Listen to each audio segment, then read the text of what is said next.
Welcome to Hudson Valley Unleashed, the podcast that pulls the curtain back on one of America's best-kept hidden gems and surprising people that live here, New York's Hudson Valley.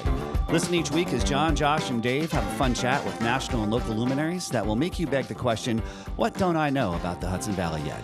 I'm Dave Leonard, former program director of WDST and co-founder of WKZE, host of Radio Unleashed.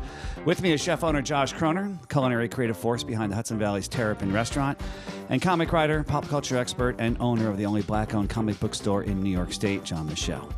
Running the show behind the scenes is Jacob Hutchings, producing the show, keeping us on point, making sure that we all have fun and sound great. Tonight's guest is proof you can start at a Hudson Valley table and end up teaching the world to drink wine with joy. He turned wine class into conversation and then into the most gifted wine book that there is, Windows on the World Complete Wine Course. From local roots to an international voice, he spent a career breaking down gates so more people can walk in. We're talking first sips, fearless hospitality, and why the best bottle is the one that brings your people together. Please welcome to Hudson Valley Unleashed, educator, author, host, friend, and guy that just brought an amazing Bordeaux into my house, Kevin Zraly. It's the only way to start off, guys. And I do appreciate it. No, it's funny. Welcome, I know you have a lot to talk about. I'm already inviting myself back for the second version because I'd like to keep it all in the Hudson Valley today, and actually we'll maybe talk a little bit about Windows on the World, which is very important to me, obviously. But it's the Hudson Valley, WDST, of course, was my lifeline. Forever. Forever. Growing up here. So thank you for being here as well. That's awesome. Thanks. Yeah. Hey, guys. Wine is to be enjoyed, as you just said. It is a good wine to enjoy, too. Yeah. And a Bordeaux like this, normally I think of Bordeaux as a food wine. But this wine is not that tannic. I guess it's 2015, so right. It's released a bit, and it's really easy to drink. I drank some of it yesterday as well, so it's been a little aeration. I thought you were like, I had some while I was waiting for the road to be paved. You know what? I was thinking about it, but I couldn't find my corkscrew, as you can see. Yeah, getting here. Actually, you're not that far away. I live in New Paltz, New York. Yeah. And I'd like to say this first, if I may, about New Paltz. Because I was studying wines. I started at the Canal House Tavern in High Falls, New York in 1970. We'll get to that. But I started getting into wine at that particular time because we had just opened in 1969. Canal House Tavern in High Falls. I'm repeating that because it's no longer there. It's now a museum.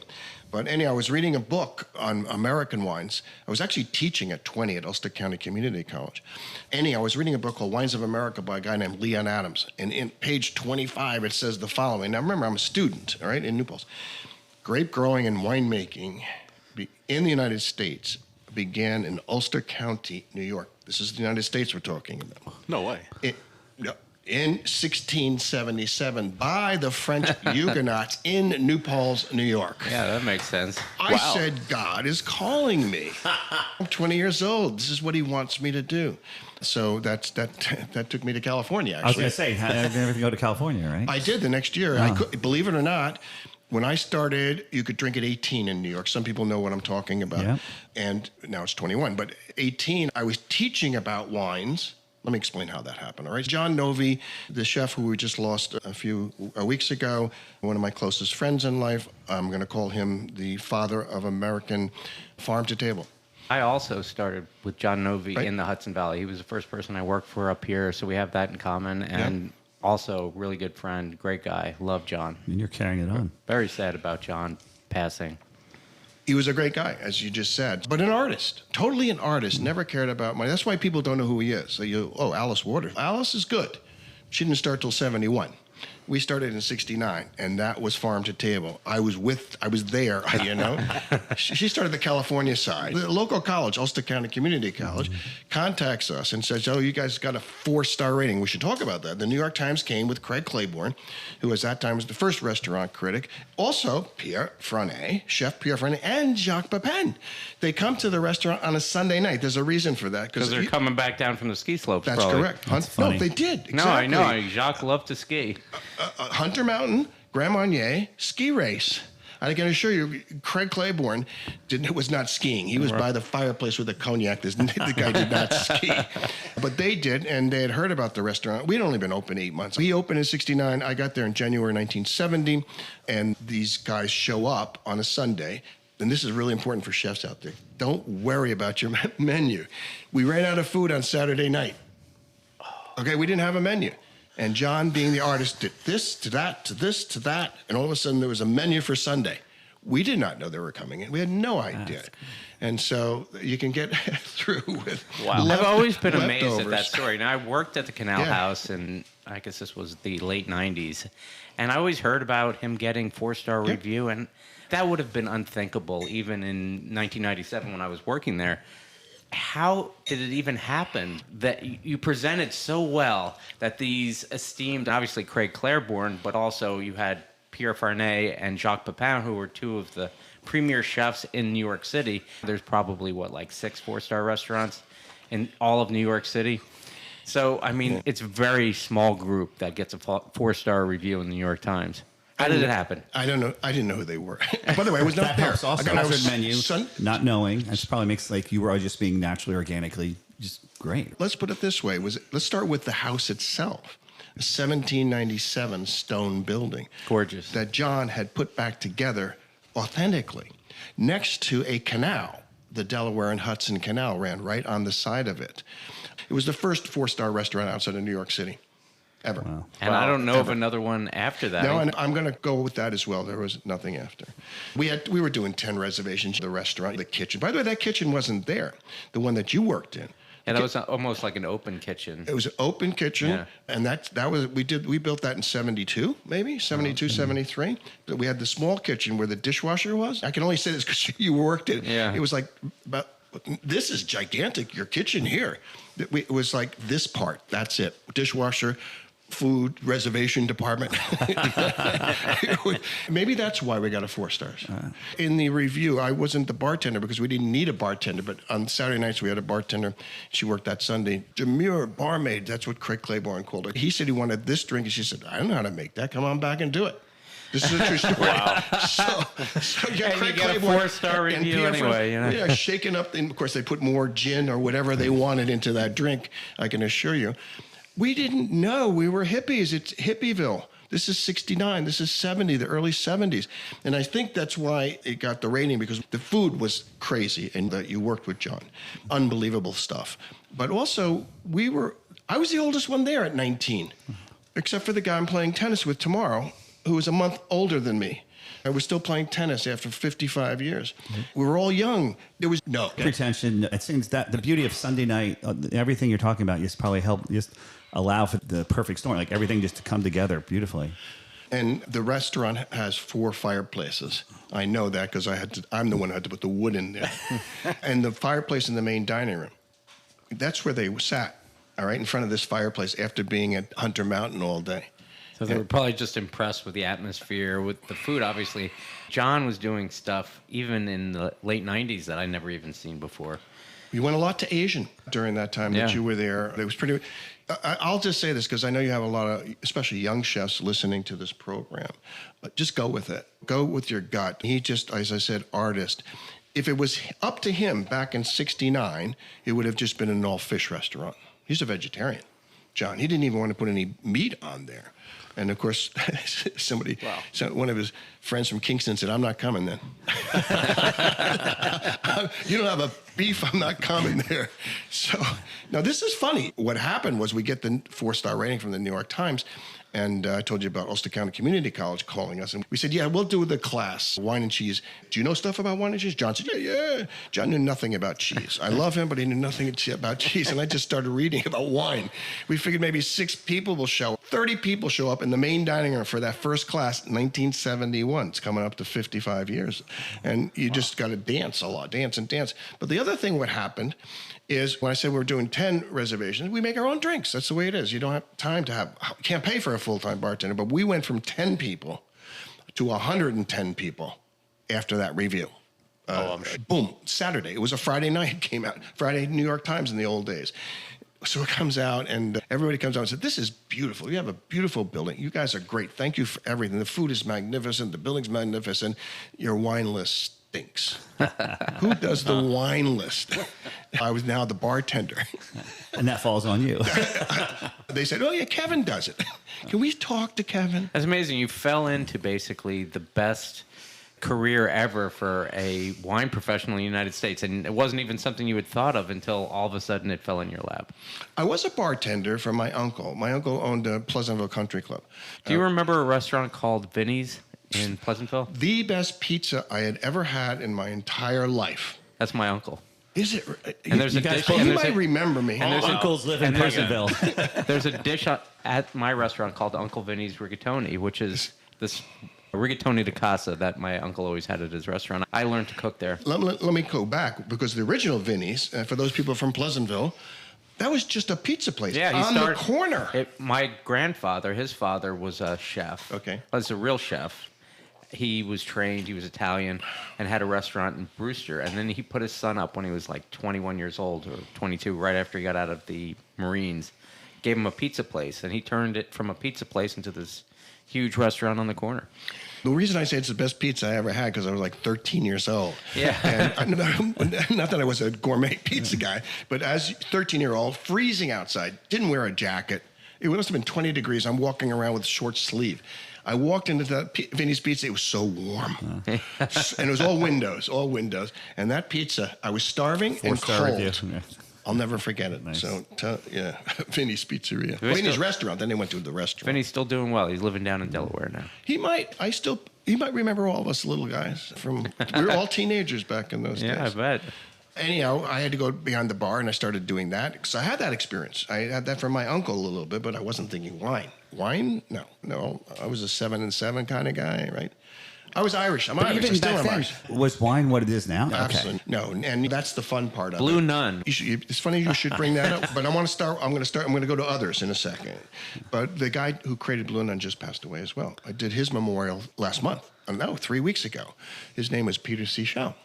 And very important, because Culinary Institute, he found the property for St. Andrews. He found the property out in Christian Brothers out in Napa Valley.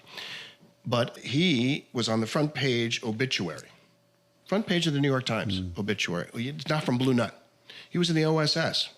Oh, really? For those people who don't know it, look it up, kids. Google it, as I say to my kids. You don't know what OSS is? Google it. So is Julia Child. I heard that. So was Alexis Lachine, who was one of my mentors, Chateaubriand Lachine from Bordeaux. So was another great wine writer, Frank Schoonmaker. They were all in the OSS during World War II. That's a spy agency. This is gave funny. it away. I just want to tell our readers, our readers, anybody reading this podcast, please put it down. You should be listening. I thought you were just doing that. I was about to. Okay, fine. Thank you. Sorry, you got to be here with us to see what's really going on. But this is funny from the Culinary Institute, because I've been on the board since I was 30 years old at the Culinary. So I watched it grow. I watched Jacob Rosenthal come in, who was the first president of the CIA. Remember, this is the CIA, so I gave them there was 15 speakers at Peter C. Schell's event.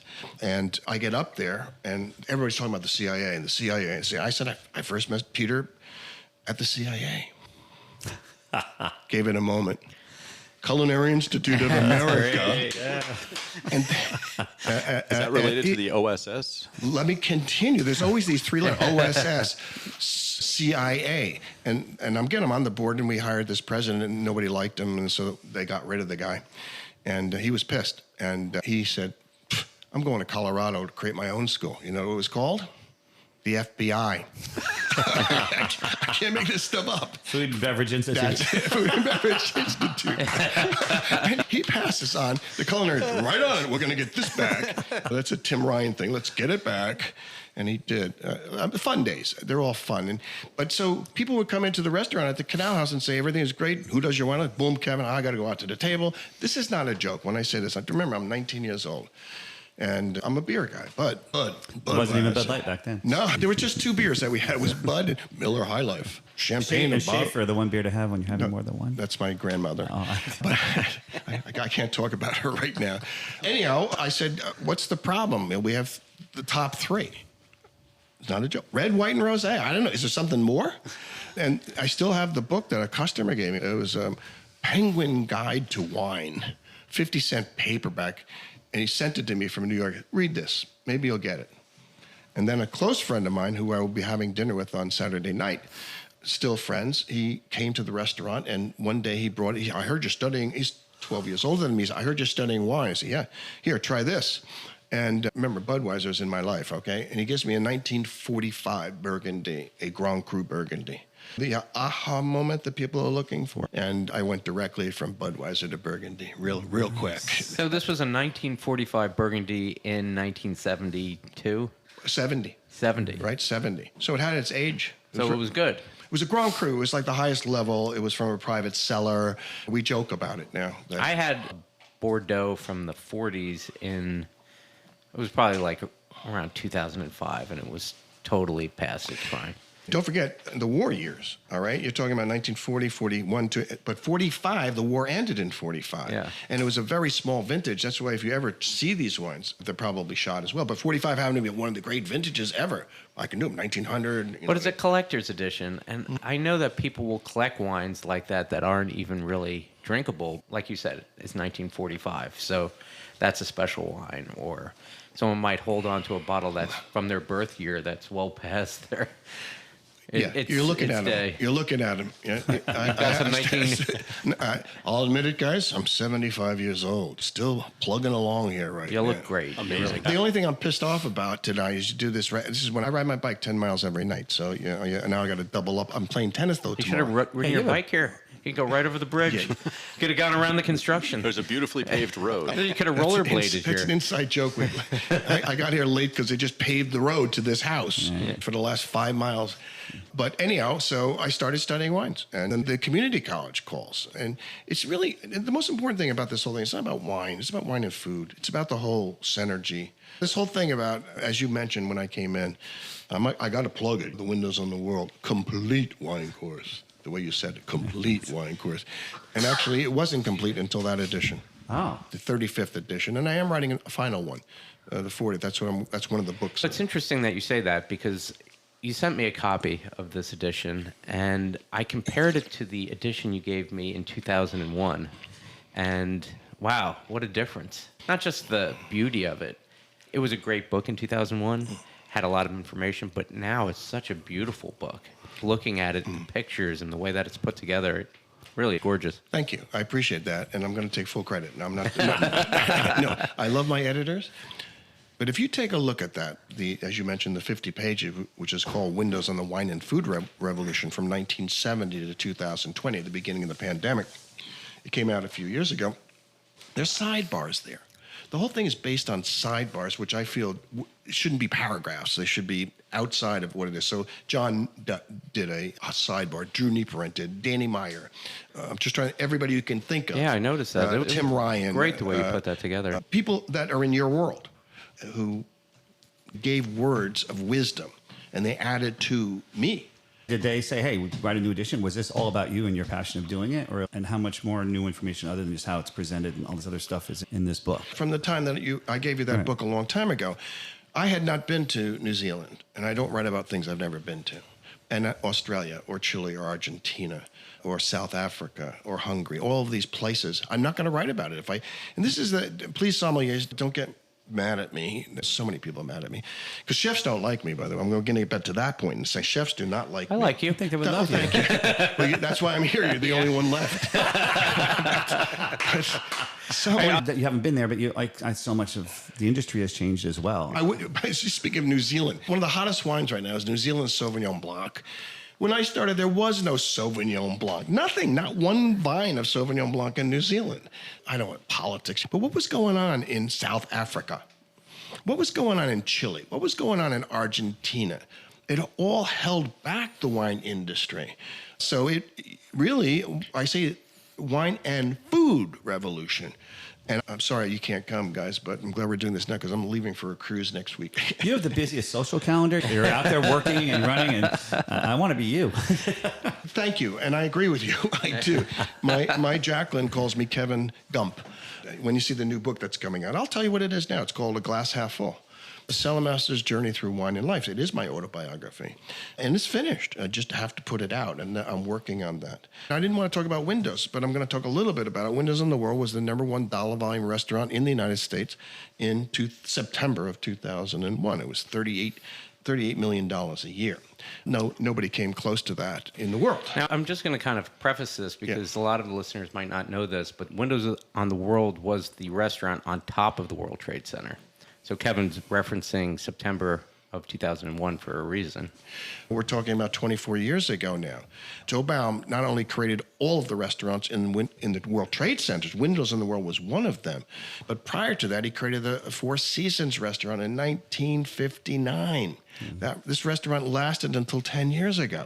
Wow. And think about it, Four Seasons, and they changed the menu 4 times a year, and they changed the uniforms. That was a beautiful 4 times a year. It's still there. And I've actually been in that pool, just so you know. That's the reason it's in the book. I love it. The last day of Four Seasons, I went into that. I'm sorry, ladies and gentlemen, but there's a pool in the middle of the dining room. Not a swimming pool, mind you. But Joe Baum would tell me after every service how many times he went in there. So I'm doing this. I did leave my Calvin Kleins on, just so you know. Anyhow, you've graduated from Woodstock, right? Yeah, from no clothes. I was going back. Now you're back and forth. I was going back, yeah. But he also created 300 other restaurants. Classics, La Fonda del Sol, Form of the 12 Caesars. I'm glad I'm here to talk about this because a lot of people forget. They forget about Windows in the World. I get that. But Joe Baum, I'll never forget. 300 Zoom Zoom. I don't know if you ever heard of Zoom Zoom. It was a sausage restaurant in New York. It was better sausages than anywhere in the world, and he did that. Then he went down to the World Trade Center in the 70s and created, like I said, all the restaurants, including Windows in the World. Then he left. Then he went back to do the Rainbow Room. We owned Windows in the World and the Rainbow Room at the same time. Can you imagine? I was with Waldy Malouf last week. Amazing. And Waldy Malouf was the chef at the Rainbow Room. So we'd have the executive meetings all together. It wasn't a lot of us. Waldy lives up here now, doesn't he? Yeah, he's in Clinton Corners. He's playing golf with them next Tuesday. After the tennis game tomorrow, isn't it? Yeah, after the cruise. Waldy's still involved with the CIA, isn't he? No, he's not. And just so people know, Waldy did all the French restaurants. He did graduate the CIA in maybe 74. But he was involved over there. I know that he was doing something. I saw him a few years ago. He was, and unfortunately he had some issues, physical issues, and he couldn't do it anymore. But he was the chef for all of the Culinary Institute restaurants in the world. So in charge of all of them. Wow. So not just here, but in Napa and San Antonio and also in Singapore. Wow. It was a lot of travel as well. I spent 25 years. I left the Canal House. I was still working at the Canal House. One day I'm working at the Canal House, and you know what that's about. Yeah. Magical. Then I go to the World Trade Center the next day. Magical in a totally different way. Very different. So it was on the 107th floor. The views were outrageous. The food was good. And Joe Baum knew it wasn't going to be, we're not here. We're not doing a French restaurant. We're going to put on good American food, et cetera, like you do. You know what I'm talking about. And the bombing happened in 93. And I wasn't there in 93. I wasn't there on September 11th. As my 95-year-old mother says, God has something else for you. So 93 to 96, Windows in the World was closed. World Trade Centers reopened within 3 to 6 months, but we closed. I read this in your book, and I lived in the city in '93, and I wasn't aware that Windows of the World took such damage. Like I remember hearing that it was like maybe 2 people killed in this. All 6 people were killed. 6 people. One of them was our employee. Oh, wow. And he was actually, the bombing took place in the garage on West Street underneath the hotel. But that was also where everything came in. It was a loading dock. So it was But I wasn't aware experience. of all the damage that had happened to the top floor from the bombing in the bottom floor. And what I learned from, I think it was a podcast I listened that you were on, the smoke went up the elevator shaft and poured into Windows of the World. The only elevator shaft that went straight up in the World Trade Centers. That's the only one that went straight up. But that was part of it. There was a woman named Barbara Kafka. No? Of course. Okay, yeah. so you know her. But anyhow, she says, I got to see this guy, Joe Baum. All right, so I go in to see him, and he says to me, Kevin, what do you like about wine? And I said, I like to drink it. He says, you're hired. That was it. You're now in charge of this cellar. And I said, well, first of all, I said, how many sommeliers can I have? He said, stop that word. Stop that French word. You're not a sommelier. You're a cellar master. We're not going to use French terms here. Okay, sorry. I said, what would you like me to do? He said, you're it, by the way. You're it. There's nobody else. We're not hiring anybody else. We hired you. And I said, well, what do you want me to do? And he says, I want you to create the biggest and the best wine list that New York has ever seen. And don't worry about how much it costs. Oh, I love that. Cheers to that. Port Authority of New York and New Jersey money. It was a big thing. It was $17 million to build that restaurant back in the 1970s. You know, it seems like to me that you're at the same time extremely lucky person. Like you've just walked into some of the most incredible situations, going from just having to board under Mrs. Novi's place, which got you into the business to start with, and then this situation where you have no real experience, but nobody else does, and that's what they're looking for, is what you could offer, and you just walked into it. But then, of course, your experience on 9/11, the tragedy I'm sure you've had in your life has also been extreme as well. So how do you balance that? How do you balance the tragedy that you feel with this? You know you're a lucky person. You know you're operating under a shining star on a lot of levels. Again, we lost 72 people that day, and actually we were getting ready for the 25th anniversary of Windows, which was going to happen in October, and they were working on the new wine cellar. So we lost 5 other people in construction. There was also a breakfast meeting there for a financial firm for over 100 people. So just on those 2 floors alone. How do you deal with it? Resilience, and I think it's because I had a good childhood. I'm not joking about this. I have a great mother still around, great father, 2 sisters, both who worked at the Culinary Institute, by the way, both of them now retired. So I think the roots that I had as a child and growing up in Pleasantville, really? Pleasantville? It was Vinny's restaurant was there. That's what saved me. It was Vinny's restaurant. All I can say is the following. For people who live around here, there's one of the most spectacular hotels in the world called Mohonk Mountain House. And I've been going there since I was 30 years old, on my 30th birthday, with Jock and Brad Pitt and Steven Spielberg, all the guys that were born on December 18th. And it's a joke, ladies and gentlemen. They don't even know who I am. And we go there, and that's where I decided to get up with the sun and go down with the sun and meditate. So that was part of my life before September 11th. Now, every September 11th, I go to the tower. There's an unbelievable tower at Mohonk. And that was my first tower before I went to the Twin Towers. And that's where I am from 8:30 until 11 o'clock every September 11th by myself. So you got to have time to process. The reason I wasn't in the city on September 11th, my oldest child, Anthony, who's actually in the business right now, is in the import business in the city, his 10th birthday was taking place on September the 12th. And, okay, I don't have to go down. We were building the wine cellar, so the restaurant was closed. I'll just stay up. So and normally, and Waldy will tell you, we had the Tuesday meetings. And they were done because of things going on September 11th, where the elections in New York. A lot of people were late to work because of the elections in New York City, so it could have been worse. I don't know how to even answer that question. You just go with, again, you have other purposes in life. I got to take care of my 4 children, my house. I lost it. This is small, but I lost my job for 25 years. I don't have insurance anymore. Not to mention the wine collection that was in the basement was probably the best wine collection ever by anybody. I got to tell you, and I've never said this before, so we'll see what kind of never talked about it. Someone 6 years ago, I was teaching my wine class. I eventually moved the wine classes from Windows in the World to the Marriott Marquis in Times Square. And we've had 20,000 students, Bobby Flay being one of them. And now I do it on Zoom, and I've had another 10,000. So it's 30,000 people. But I want to say something. We did have a very large wine cellar, but it was basically, half of it was on the 106th and the 107th floor. Gone. Okay, I figured everything is gone. But in the basement, we had thousands and thousands of bottles. About 8 years ago, a guy comes up to me after the class and gives me a box and says, "Here, this is for you." And it was a Paul Roger box, so I thought it was champagne. I said, "Oh, great, champagne." So when you get back to your room, open it, don't look at the note. It was found in the basement level. Oh, wow. Nobody's going to talk about this. I have no problem talking about it because I had it verified that it was from the site, etc. And I opened and drank it. All right? I opened and drank it with the first female sommelier in New York City, Andrea Robinson, who has many books out. And we're doing a documentary together. I'm sure you toasted to all of the people that were lost that day. We did. And happily, the wine was in 1987. It was from Washington State, one of the great vineyards of Washington State. So, Kevin, I do want to talk a little bit about your book, The Glass Half Full. You said it's a memoir, so don't you have, what about recent parts of your life? That's what we're debating on right now.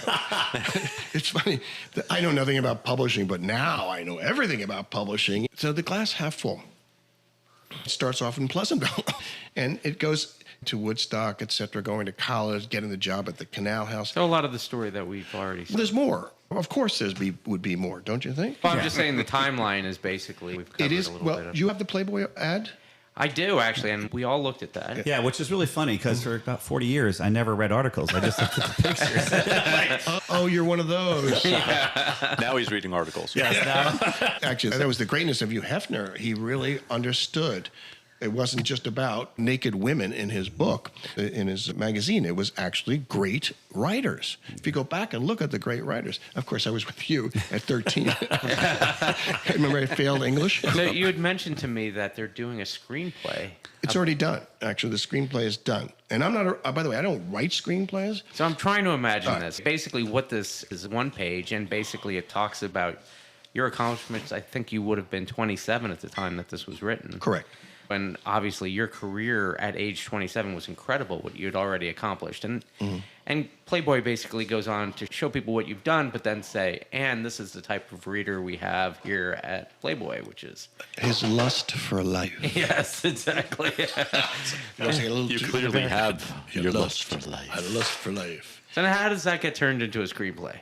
I didn't. It's not. Somebody did it. Right. My publishing company. It's like archived. And the editor said, "Is this really you?" I said, "Yeah."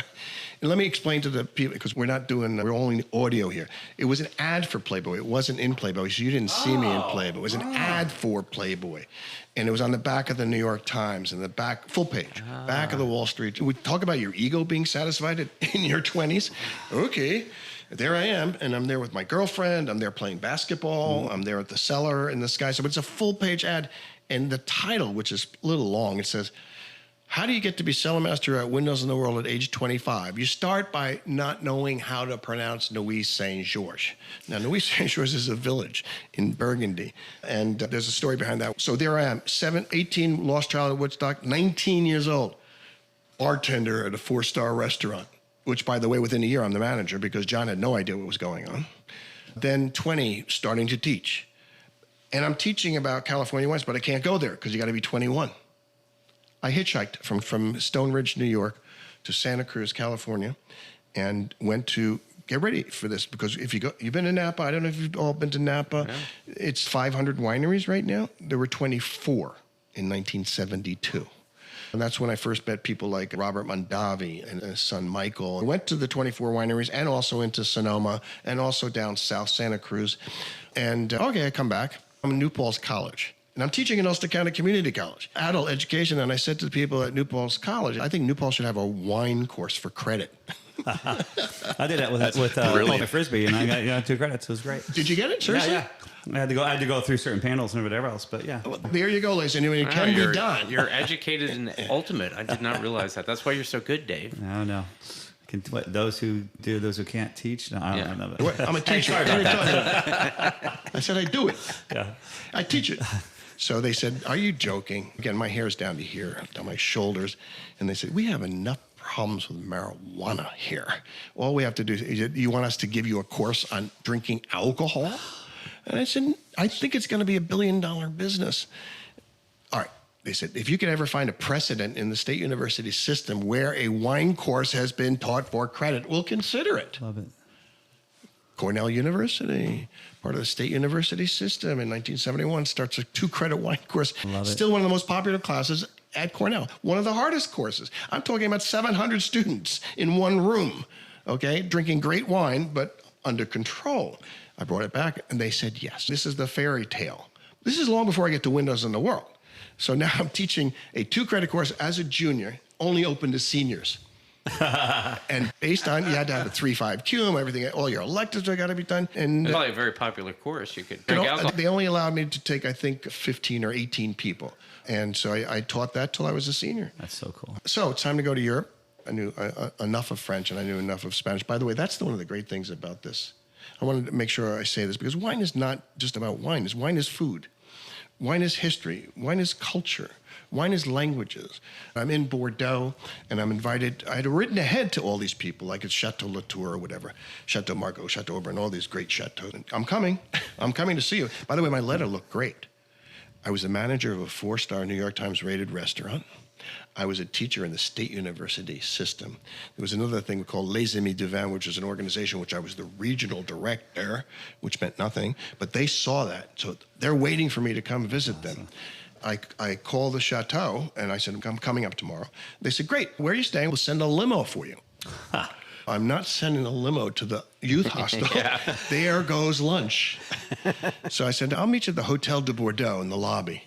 And the limousine pulls up, and the guy gets out. Big limousine takes me to this one great chateau. 4-hour lunch. I lived on those because the youth hostel, you got the breakfast. That was my lunch and dinner. Those 4-hour lunches, and then we get thank you very much. And the limo driver says, take you back to the hotel. I said, no, could you take me to the youth hostel? I already had my lunch. I didn't care. And so that happened everywhere. That was France. That was Italy. That was Spain. That was Germany. That was Switzerland, Portugal. And so I spent that time. And Ben came back. So, Kevin, you have lived quite a magical life. And I'm drinking this wine. And you're drinking wine. And unfortunately for us, our time is coming to an end here. But we would like to ask a few more questions. Sure. What is your favorite part of the Hudson Valley? I travel the world, and I think that the Hudson Valley, and actually it was just voted, but it was a Travel and Leisure, just did it this month. The place to go in the United States of America is the Hudson Valley. Oh, that's good for us restaurant owners. You should get a copy of it. I think it was last year, it was Massachusetts. And anyhow, they're saying now, yes, this is Hudson River. It's very beautiful here. I was going to say, isn't it hard to leave at a time when it's beautiful? But I think it's so beautiful now. Yeah, I'm with you. I got another week to go, and it's going to all come down. I got to come back and rake the leaves. I'm still raking my own leaves. Yeah, it's tough. I know, but that's my spiritual mowing yard and raking the leaves. Do you have a favorite event? In the Hudson Valley. Yes, actually. Thank you for bringing that up. And Westchester Magazine is going to be very happy that I brought this up. It was Peter Kelly, the chef, a famous chef. Good friend of mine. Yeah, Peter and me and 2 other people, Liz Bracken Thompson. We created 15 years ago the Westchester Wine and Food Festival, and it's so spectacular. It's a whole week. And you did that with Mike Martinelli. I did it with the Martinelli family. The Martinelli family bought it, and they created the Hudson Valley Magazine first, and then they created Westchester Magazine. But this is a sold-out event, 5 days, second week in June. It's a fabulous event. Kevin, it was amazing having you over here in my kitchen. Very good to see you. As you said, a part 2 might be very appropriate. I think you have an awful lot to say. Your knowledge of wines we haven't even touched yet. I don't know anything about wine. No, I have a page of questions about wine that I didn't even get to ask. But I thought about that, and thank you for because I think it's about everything. It's about how does it happen to anybody? How do you get to some place? Whatever it is, follow your passion. And go with it. And I had a lot of great people to work with, especially at the Dupuy Canal Tavern. And I'm dedicating our time here to his memory. We are going to have. I'm not kidding. June 14th. June 14th. Okay. The Flag Day next year. A whole thing. I will officially dedicate this episode to John Novi, friend of both of ours. Thank you for having me. I love getting to know you and have your energy and just how your approach to life. I had all these other questions because to me, as a sober man, I was very intrigued on how it was with wine and all that. But your whole approach to life, to all the different elements in your life, too, it's just great to see. And religion. I'm not going to. Second, if you invite me back, I'll talk about wine and religion.